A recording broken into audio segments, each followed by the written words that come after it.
Good day. The Terminator.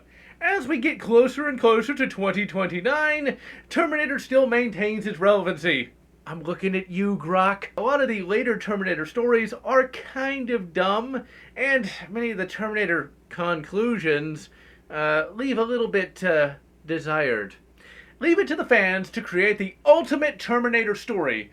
Today, ladies and gentlemen, we're looking at Branches on the Tree of Time, a Terminator fanfic that uses actual logic to paint a very awesome Terminator story. This was a fanfic that I came across quite by random, and it purports to be a fan conclusion to Terminator.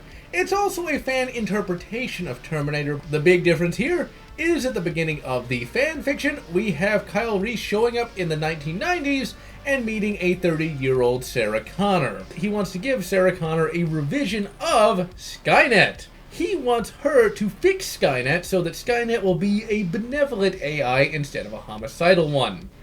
What's really cool about the initial part of the fanfic is the guy who wrote this must actually know technology. Sarah Connor is like, well, I can't just rewrite an entire program in like a day. You can't do that. In fact, she even criticizes Kyle Reese for not coming back sooner because in this particular fanfic, Kyle Reese comes back about a month before Judgment Day. He's like, well, you got a time machine. Why don't you come back sooner? He's like, well, we really couldn't. As much as this fanfic loves Terminator, it also turns a lot of the Terminator tropes on their proverbial head. Now, in this universe, Skynet isn't as dramatic as it normally is.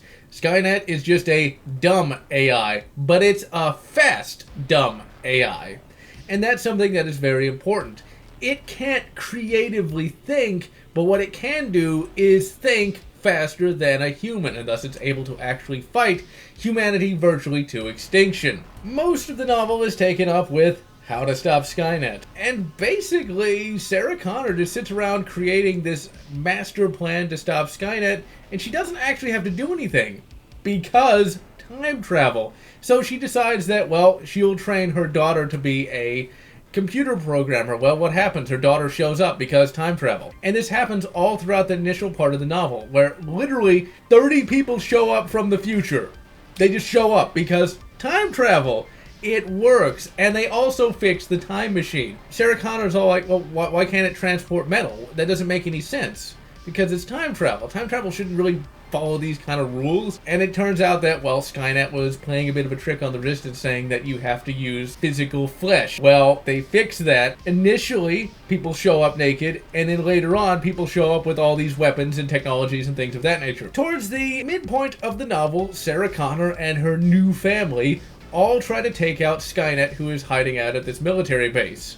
They attack and are promptly all killed. Why? Because Skynet is a bit wise to them. And what ends up happening is Skynet takes off the training wheels. You see, all of the Terminators were actually nerfed by Skynet to give humanity a fighting chance. And so when the training wheels are taken off, they can shoot with pinpoint accuracy. Come to find out, the whole reason why Skynet was even doing any of the crap that it was doing was so that humanity would invent stuff for it. And Skynet wanted to give humanity the illusion of freedom, the illusion of a fighting chance, which is really quite imaginative to say the least.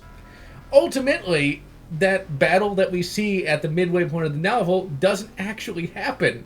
It just happens in another timeline. How do we know the battle even took place? Because someone from the timeline where that battle did take place shows up and tells Sarah Connor. Remember, time travel. She doesn't have to actually do anything until she has to do it.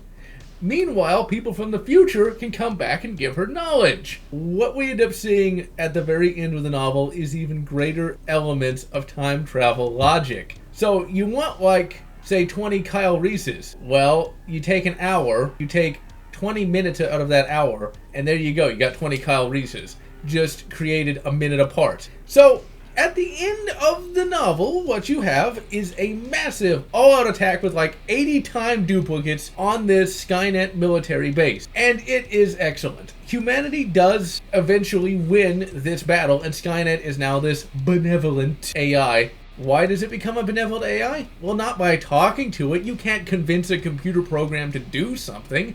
I can't convince Windows 10 to become Mac OS X. It has to be programmed that way. And so all Sarah Connor had to do was reprogram Skynet to see living humans as human, because Skynet, in its original interpretation, just figured that, well, you got a body, right? Well, there's a human, right? One other thing, I always love it when these numbers are thrown around, because that's really the kind of numbers we'd be dealing with when it came to time travel, is that the only way to defeat Skynet was to create 100 quadrillion different timelines, all of which were humanity lost. At the end of it, everyone's happy, Skynet's benevolent, and everyone lives happily ever after. This is a fanfic I highly, highly recommend. Not all fanfics are fatfics. Not all fanfics are amateurish crap. Fanfics can indeed be way better than anything commercial. I'm General Lotz, wishing you good T2 Infiltrator, and good T2 Future War, whatever makes you happy. If you enjoyed this video, please consider subscribing, and please consider leaving a like or a comment, as the algorithm desires your soul. And I want to thank all those fans who have supported this channel, both past and present.